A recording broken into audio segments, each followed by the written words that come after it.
आम आदमी पार्टी के हरियाणा प्रभारी सांसद सुशील गुप्ता बरसे बीजेपी सरकार पर, बोले बीजेपी के खेल मंत्री के खिलाफ मुकदमा दर्ज करे सरकार। आम आदमी पार्टी से कविता दलाल बोली, महिला खिलाड़ी के साथ छेड़खानी के मामले में बीजेपी खेल मंत्री संदीप सिंह को देना चाहिए इस्तीफा। महिला अपने आबरू बचाती है हमेशा और कोशिश करती है कि मामला सार्वजनिक ना हो। जब उस महिला को इंसाफ नहीं मिला तो उसके अपनी आवाज को बुलंद करना पड़ा। कब तक आदमी घुट के मरता रहेगा? अगर इंसाफ नहीं मिलता है तो आदमी आवाज उठाता है। भी बोल सकती है। आज मैं दो मुद्दे लेकर आपके सामने आया हूं। सबसे पहला, इस राज्य में क्या महिलाएं सुरक्षित हैं? एक जूनियर कोच ने खेल राज्य मंत्री संदीप सिंह के खिलाफ शिकायत दी। चंडीगढ़ में घटना घटी। चंडीगढ़ में उसको छेड़ा गया, उसके साथ अभद्र व्यवहार किया गया। उस महिला कोच की शिकायत पे आज तक एफआईआर दर्ज नहीं करी। सुप्रीम कोर्ट कहता है किसी भी महिला के शिकायत पे तुरंत एफआईआर दर्ज होनी चाहिए, ना उसकी शिकायत पर कोई संज्ञान लिया गया।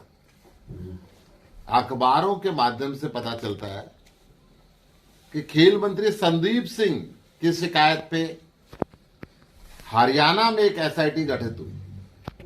पहले सरकार को ये क्लियर करना चाहिए कि एसआईटी हरियाणा में कैसे बनी जब घटना चंडीगढ़ की है। देश का कानून ये बोलता है कि जिस जमीन के ऊपर कोई घटना घटे, कानून वहां पे संज्ञान लेगा। घटना चंडीगढ़ में घटी। हरियाणा सरकार अपने मंत्री को बचाने के लिए अपने राज्य में एसआईटी गठित कर रही है, अपने मंत्री के कहने पे। अभी तक ये जानकारी स्पष्ट हरियाणा सरकार ने क्यों नहीं करी कि उसकी एफआईआर दर्ज हुई कि नहीं हुई, और एफआईआर दर्ज नहीं हुई तो ये एसआईटी किसके कहने पे गठित हुई, किसकी शिकायत पे दर्ज हुई? क्या ये मंत्री जी के शिकायत पे दर्ज हुई? ऐसे संगीन आरोप के बाद में मंत्री से इस्तीफा क्यों नहीं लिया गया? अगर ये मंत्री जी की शिकायत पे एसआईटी गठित हुई है तो ये कैसे संभव हो सकता है कि उस राज्य की पुलिस जो उसके अधीन है उसकी शिकायत पे एक एसआईटी बने और वो निष्पक्ष जांच कर पाए? मुझे ऐसा प्रतीत होता है कि हरियाणा सरकार ने अपने मंत्री को क्लीन चिट देने के लिए एक एसआईटी गठित की। सबसे पहले कानून के हिसाब से घटना चंडीगढ़ में घटी। चंडीगढ़ पुलिस की एसआईटी बननी चाहिए, चंडीगढ़ पुलिस को जांच करनी चाहिए और हरियाणा सरकार को अपनी पोजीशन स्पष्ट करनी चाहिए। चुपचाप आप एसआईटी गठित कर दें, किसकी शिकायत पर आप एसआईटी गठित कर रहे हैं, जनता को इसकी जानकारी न दें। इतने संगीन आरोप होने के बाद आज तक महिला की शिकायत पे एफआईआर दर्ज ना हो। महिला बार बार अधिकारियों के पास भी जा रही है कि मेरी शिकायत पे संज्ञान ले। तो मैं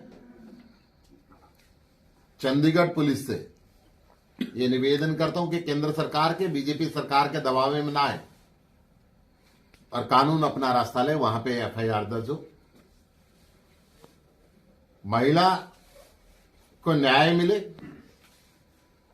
और उसकी स्पष्ट जांच प्रक्रिया हो।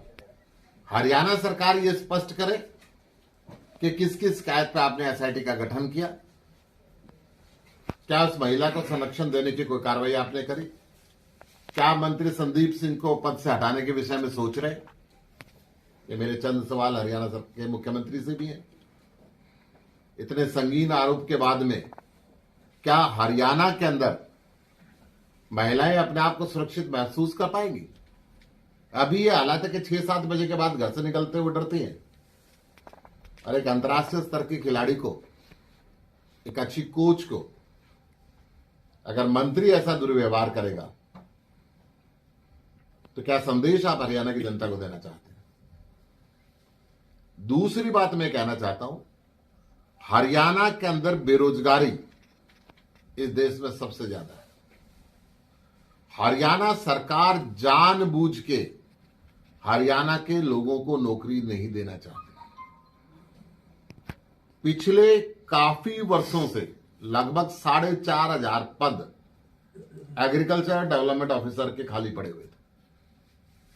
हरियाणा सरकार ने जानबूझ के ऐसे नियम बनाए कि हरियाणा के बच्चे उसमें भर्ती ना कर पाए। अभी इन्होंने 700 वैकेंसी निकाली, हरियाणा पब्लिक सर्विस कमीशन ने।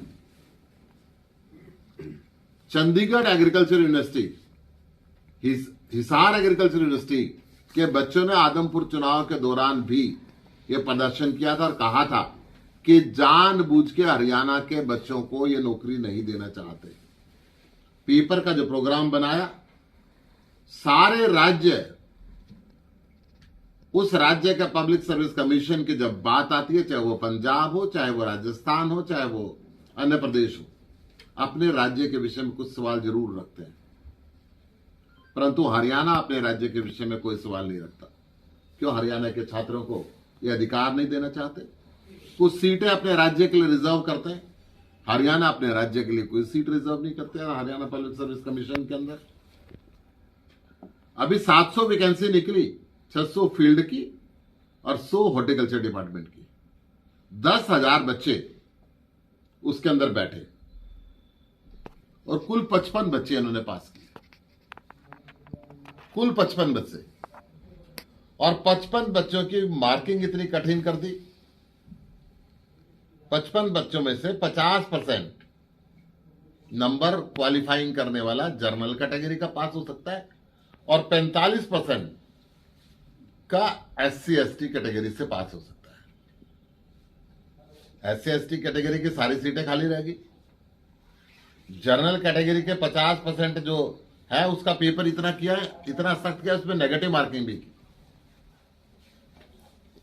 और इस 55 बच्चों में से आधे से ज्यादा बच्चे हरियाणा से बाहर के हैं। तो क्या हरियाणा के अंदर आती है? क्या हरियाणा की नौकरी में हरियाणा के बच्चों का अधिकार नहीं है? आप इतना सख्त पेपर क्यों बनाते हैं कि 8,000 10,000 जब बच्चे पेपर के अंदर बैठते हैं, 700 वैकेंसी में से केवल 55 बच्चे पास कर पाते हैं? और ये बात आज की नहीं है। जब ये क्राइटेरिया बनाया था तो हिसार एग्रीकल्चर यूनिवर्सिटी के छात्रों ने पहले कह दिया था कि जानबूझ के हरियाणा के बच्चों को वंचित रखने के लिए ये प्रोसीजर बनाया जा रहा है ताकि हरियाणा के बच्चे नौकरी ना ले सकें। मैं कहता हूं ये बंदरबाट को खत्म करें, हरियाणा के बच्चों को हरियाणा के अंदर स्थान मिले, उसके अंदर नौकरी मिले।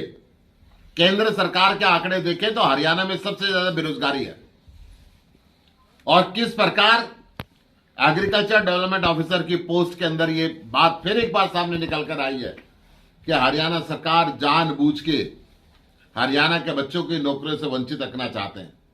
मैं बात सबूत के साथ इसलिए कह रहा हूं कि आप हरियाणा पब्लिक सर्विस कमीशन की वेबसाइट को खोल लें और उसके अंदर जितने नाम सिलेक्शन के अंदर आए 55 बच्चों में से, वो नाम और वो जातियां हरियाणा के अंदर नहीं होती। ये अपने आप का पुख्ता सबूत है कि कहीं ना कहीं खट्टर सरकार हरियाणा के किसान के बेटों से दुश्मनी बरत रही है। हरियाणा के किसान के बेटों को किसानी के लिए अयोग्य मान रही है। वो हरियाणा जो पूरे देश का पेट भरता है, वो हरियाणा पहले जहां पे सबसे ज्यादा फौजी होते थे, इन्होंने अग्निवीर योजना निकाल के 4 साल के अंदर उनको रिटायर करने की बात की। और थोड़े दिन पहले मैंने डिफेंस कमेटी के अंदर सवाल उठाया था, जैसे सैनिक बोर्ड है, राज्य जिला सैनिक बोर्ड है, राज्य सैनिक बोर्ड है, केंद्र सैनिक बोर्ड है।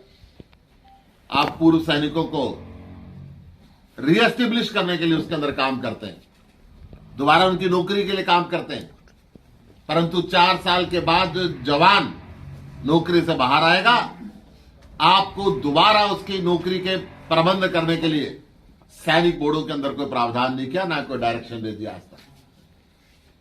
क्या वो बच्चे अपनी जिंदगी का जो सपना लेकर चले थे आगे घूमते रहेंगे? मैं तीनों विषयों पे, अग्निवीर की दोबारा रिस्टेब्लिशमेंट पे, क्योंकि हरियाणा में सबसे ज्यादा फौजी होते हैं, एग्रीकल्चर डेवलपमेंट ऑफिसर के अंदर 700 पोस्टों में से सिर्फ 55 पोस्टें भरे जाना और उसके अंदर भी आधे से ज्यादा हरियाणा से बाहर के लोगों का होना, 10,000 में से 55 बच्चों को पास करना, इस कठिन प्रक्रिया पे भी सवाल उठाता हूं। और सबसे बड़ा सवाल, जो महिला कोच है उसकी शिकायत पे चंडीगढ़ पुलिस ने एफआईआर दर्ज क्यों नहीं करी? किस प्रकार से चोरी छिपे से हरियाणा सरकार ने एसआईटी गठित की मंत्री के कहने पे? मंत्री को अब तक पद से क्यों नहीं हटाया गया? सुप्रीम कोर्ट के कानूनों की अवहेलना क्यों की गई? ये सवाल मैं मनोहर लाल जी से पूछना चाहता हूं। गुप्ता जी, नेता चला रहे, विरोधी नेता चला रहे, क्या कुछ कहेंगे? कोई भी दोषी इस बात को कहेगा कि राजनीति हो रही है मेरे खिलाफ षड्यंत्र हो रहा है। हिंदुस्तान का सुप्रीम कोर्ट एक स्पष्ट गाइडलाइन देता है कि महिला अगर कोई शिकायत करती है, आप पहले एफआईआर दर्ज करो, उसकी जांच करो। अगर अपराध नहीं हुआ है, शिकायत गलत है तो उस पर संज्ञान ले। परंतु एक ताकतवर व्यक्ति, एक राज्य का मंत्री, इसके खिलाफ शिकायत आती है और महिला बार बार शिकायत करती है, उसके एफआईआर भी ना लिखे जाए, सुप्रीम कोर्ट के आदेशों की खुलेआम उल्लंघना की जाए, और दोषी की एफआईआर ना लिख के मंत्री के कहने पर एसआईटी गठित की जाए। क्या अपने आप को क्लीन चिट देने के लिए काम करना चाहते हैं? तो गुप्ता जी, आपकी पार्टी का क्या स्टैंड रहेगा इस मुद्दे पे? आम आदमी पार्टी महिलाओं का हमेशा सम्मान करती है। किसी भी महिला की अगर शिकायत आती है, उस पर तुरंत संज्ञान होना चाहिए, उस पर कार्रवाई होनी चाहिए। अगर शिकायत गलत है तो एफआईआर कैंसिल भी हो सकती है। नहीं, आप आंदोलन करेंगे उसको न्याय दिलाने के लिए, क्या कुछ रहेगा पार्टी का स्टैंड आपकी? उसको न्याय दिलाने के लिए पार्टी हर संभव कोशिश करेगी। इस देश के अंदर ताकतवर व्यक्ति अगर देश की बेटियों के साथ दुर्व्यवहार करेंगे, देश की बेटियों का अपमान करेंगे, भारतीय जनता पार्टी के नेता अगर देश की बेटी की आबरू से खेलेंगे, तो ये पार्टी चुप नहीं बैठेगी। तो आप मानते हैं भाजपा सरकार ने जो नारा दिया हुआ बेटी बचाओ बेटी पढ़ाओ का, वो ये फोके नारे हैं। अगर भाजपा सरकार इस नारे पे खरे उतरती तो पहले दिन उस महिला कोच की शिकायत के ऊपर एफआईआर दर्ज होती, इस मंत्री का इस्तीफा होता, इसके खिलाफ कार्रवाई होती। सड़कों पे आएंगे या नहीं आपकी पार्टी जी इस मामले में? अगर खट्टर सरकार सोई रही, कितने दिन तक? इस मंत्री को नहीं हटाया तो हम सड़कों के ऊपर आएंगे। आज उस मंत्री के हल्के, उसकी कॉन्स्टिट्यूएंसी के अंदर हमारे यूनिट प्रदर्शन करेंगे। कितने दिन तक वेट करेंगे? लगातार जरूरत पड़ी तो पूरे हरियाणा के अंदर करेंगे। आज उसके हल्के के अंदर हम कर रहे हैं, चंडीगढ़ के अंदर गए शिकायत करने के लिए। चंडीगढ़ के अंदर बीजेपी का एडमिनिस्ट्रेशन है, वो क्यों एडमिनिस्ट्रेशन दबाव के अंदर काम कर रहा है? अगर एसआईटी बननी थी तो चंडीगढ़ में बननी चाहिए थी, क्योंकि अपराध चंडीगढ़ के अंदर हुआ है। चंडीगढ़ के अंदर बात हो और हरियाणा सरकार एसआईटी गठित करे, क्यों? देश की सीआरपीसी, क्रिमिनल प्रोसीजर कोड, हमेशा एक सिस्टम से चलता है और उस सिस्टम को कहीं अवहेलना नहीं की जा सकती। क्या कहना चाहेंगे?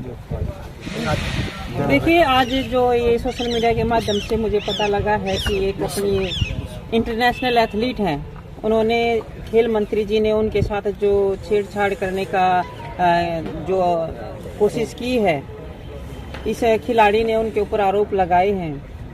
तो मेरा एक खिलाड़ी होने के नाते और एक महिला होने के नाते मेरी जो सिंपैथी है वो उस लड़की के साथ है, क्योंकि ये कोई पहला मामला नहीं है। लड़कियों के साथ अक्सर ऐसी हरकतें होती रहती हैं। कुछ लड़कियां जो है किसी दबाव के कारण, शर्म या झिझक के कारण आगे नहीं आ पाती हैं, लेकिन इस खिलाड़ी ने कैमरे के सामने आके अपनी आप बीती बताने की कोशिश की है। इसका हमें उनका सहयोग देना चाहिए। और जब उन्होंने एक सत्ता में बैठे हुए खेल मंत्री के खिलाफ ऐसी आवाज उठाई है, तो हमें उस लड़की की सुरक्षा की बहुत फिक्र है। इसलिए मैं हरियाणा गवर्नमेंट से ये मांग करना चाहती हूँ कि एक तो उस लड़की की सुरक्षा को मद्देनजर रखते हुए जो हमारे खेल मंत्री हैं, जब तक ये जांच निष्पक्ष तरीके से नहीं हो जाती, तब तक उनको अपने पद से, अपनी ताकत से दूर किया जाए, ताकि वो अपनी ताकत का गलत इस्तेमाल ना कर सके। और दूसरी बात, हरियाणा गवर्नमेंट से मैं ये गुजारिश करूंगी कि ये जांच जो है निष्पक्ष तरीके से होनी चाहिए, क्योंकि हो सकता है खेल मंत्री दोषी पाया जाए, हो सकता है हमारी जो खिलाड़ी हैं वो दोषी पाया जाए। जो भी पाया जाए उसकी एक अलग से कमेटी गठित होनी चाहिए, क्योंकि मुझे जो है इस सरकार की जो जांच एजेंसियां हैं उन पर भी मैं भरोसा नहीं कर सकती। इसलिए अलग से कमेटी बने और उनकी जांच होनी चाहिए निष्पक्ष तरीके से, क्योंकि महिलाओं का मामला है और महिलाओं के साथ ऐसे दुर्व्यवहार हमेशा होते आए हैं। इस बात से हम इनकार नहीं कर सकते। सरकार से मांग करते हैं हम कि एक तो खेल मंत्री जी को उनके पद से दूर किया जाए जब तक जांच पूरी नहीं आ जाती, दूध का दूध और पानी का पानी नहीं हो जाता। और दूसरी बात, महिला की सुरक्षा को लेकर और उनको न्याय मिलना चाहिए और हम सब उनके साथ खड़े हैं। अगर नौबत आई तो हम प्रोटेस्ट भी करने की इसमें आगे बढ़ेंगे। हर खबर का मतलब ब्रेकिंग न्यूज नहीं, हर बहस का मतलब हंगामा नहीं। हरियाणा की सारी खबरें केवल हरियाणा बुलेटिन पर। सीधी बात, नो बकवास।